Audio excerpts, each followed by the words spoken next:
என் அன்பு உள்ளங்களுக்கு வணக்கம். சாப்பிட்டான இந்த மாதிரி ராகி எடை உங்களுக்கும் வரணும் அப்படின்னா இதை எப்படி பண்ணலான்னு பார்க்கலாம் வாங்க. இந்த கேழ்வரகு அடைக்கு என்னென்ன தேவையான பொருள்னு பார்த்துடலாங்களா. ஆனால் கேழ்வரகு மாவு வந்து 200 கிராம் எடுத்துருக்குறேங்க. அப்புறம் சின்ன வெங்காயமும் பெரிய வெங்காயமும் கலந்து 1 கப்பு வச்சுருக்கிறேன் வெங்காயம்.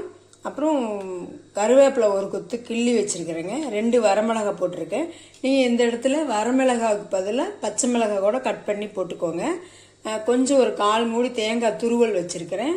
அப்புறம் 1 கைப்பிடி முருங்கைக்கீரை வச்சுருக்கேன். இது முருங்கைக்கீரை நீங்கள் இருந்தால் போடுங்க, அப்படி இல்லை அப்படின்னா பசலைக்கீரை போடுங்க அல்லது சிறுகீரை போடுங்க. உங்களுக்கு என்ன கீரை கிடைக்குதோ அரைக்கீரை அந்த மாதிரி இருந்தாலும் போடுங்க, நல்லாயிருக்கும். இப்போ நம்ம ஃபஸ்ட்டு ஸ்டெப்பாக இந்த மாவை வந்து வறுத்துட்டு வந்துடலாங்க. நம்மளாம் வாங்கி வறுத்தோன்னு வச்சுக்கோங்க, நல்லா கழுவி வெயிலில் நல்லா காய வச்சு திரும்ப அரைச்சிக்கிட்டு வந்த மாவை அப்படியே நிழலில் உணர்த்தி அதுக்கப்புறம் நம்ம எடுத்து வைப்போங்க. நான் கடையில் வாங்கிட்டு வந்த மாவுனால அது எப்போ என்னன்னு தெரியாது. அதுக்காக லேசாக வறுத்துக்கலாங்க, ரொம்ப சூடேற வேண்டாம், போதுங்க. ஒரு 30 செகண்ட் வறுத்தா போதும்.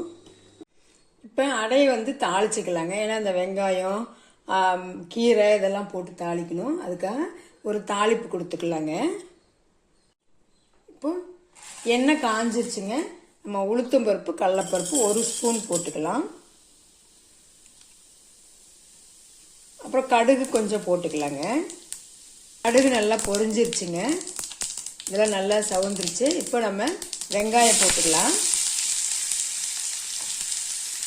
நம்ம இப்போ இந்த வெங்காயத்துக்கு தகுந்த உப்பு போட்டுக்கலாங்க. நம்ம மாவு பிசையும் போது கொஞ்சம் பத்தலைனா கூட போட்டுக்கலாம். இப்போ நல்லா இதை வதக்கிக்கலாங்க.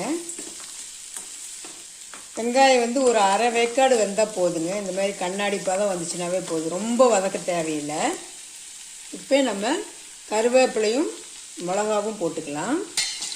அடுத்து நம்ம கீரையை போட்டுக்கலாங்க. கீரை வந்து முருங்கைக்கீரை சீக்கிரம் வெந்துடும், நம்ம 1 நிமிஷம் விட்டால் போதும். நல்லா வதக்கி ஒரே 1 நிமிஷம் மட்டும் விடலாங்க, போதுங்க. நல்லா கீரை வந்து வெந்துருச்சு, ஒரு 1 நிமிஷம் வெந்துடும். அடுத்து நம்ம தேங்காய் துருவல் கொஞ்சம் போட்டுக்கலாங்க. தேங்காய் துருவல் போட்டோன்னே நம்ம அடுப்பை நிறுத்திடலாம். இது கொஞ்சம் ஆறிட்டுங்க, இது நல்லா ஆறிச்சுங்க. இப்போ நம்ம மாவில் எடுத்து கொட்டிடலாங்க. இப்போ நம்ம மாவில் கொட்டி நல்ல ஒரு கலக்கிக்கலாங்க. கலந்ததுக்கப்புறம் நம்ம கொஞ்சமாக தண்ணி ஊற்றிக்கலாங்க. அதாவது தண்ணின்னு பார்த்தீங்கன்னா ஒரு அரை கப்பு இருந்தால் போதுங்க. கொஞ்சம் கொஞ்சமாக ஊற்றி, அதாவது சப்பாத்தி மாவு பதத்தை விட கொஞ்சம் சாஃப்டா நான் பிசைஞ்சிட்டு காட்டுறேன் உங்ககிட்ட. இந்த மாதிரி பிசைக்கோங்க, சப்பாத்தி மாவு பதத்தை விட கொஞ்சம் லூஸாக. இப்போ நான் தோசைட்டில் எண்ணெய் தடவி கல் சூடாகிட்டு இருக்குதுங்க. நீங்கள் வந்து கொஞ்சம் வேகமாகவே வச்சுக்கோங்க, கல் நல்லா சூடாகட்டும். இங்கே பார்த்தீங்கன்னா எனக்கு 6 உருண்டை வந்துச்சுங்க. ஒரு 200 கிராம் எடுத்தேன், அதுக்கு 6 உருண்டை எனக்கு வந்திருக்கு. நான் வந்து இன்னைக்கு நம்ம இலையில தான் போட போகிறேங்க. உங்ககிட்ட இலை இல்லை அப்படிங்கிற பட்சத்தில் நீங்கள் வந்து பட்டர் ஷீட் யூஸ் பண்ணிக்கோங்க. இப்போ இலையிலேயே அப்படி தட்டிக்கலாங்க. பக்கத்தில் ஒரு குண்டாவில் தண்ணி வச்சுக்கோங்க. தண்ணியை நினச்சி உருண்டையே தட்டுங்க. அப்போ தான் நமக்கு வந்து சாஃப்டாகவும் வரும், கையில் வந்து மாவு வந்து ஒட்டாது. நல்லா உங்களுக்கு எந்த அளவுக்கு தட்ட முடியுமோ அந்த அளவுக்கு தட்டுங்க. நீங்கள் மாவு பிசையும் போது சாப்பிட்டு பாருங்கள், கொஞ்சமாக எடுத்து. உப்பு பத்தலை அப்படின்னா மறுபடியும் நீங்கள் உப்பு வந்து போட்டு பிசைஞ்சுக்கோங்க. நம்ம தட்டியாச்சு. கல் வந்து சூடேறிடுச்சுங்க. கல் சூடேறினதுக்கப்புறம் நீங்கள் வந்து அடுப்பை சிம் பண்ணிக்கோங்க. ஏன்னா நம்ம வந்து ராகி வந்து ரொம்ப வேகமாக வச்சிட்டோன்னா கருகிரும், அதுக்காக தான். உள்ளேருந்து வெந்து வராது. இப்போ நம்ம அந்த இலையோடு போட்டுடலாங்க. இலையை போட்டு உடனே எடுக்க வேண்டாம், ஒரு அரை நிமிஷம் விட்டுட்டு அதுக்கப்புறம் எடுத்தோம்னா தான் இலை ஈஸியாக வரும்.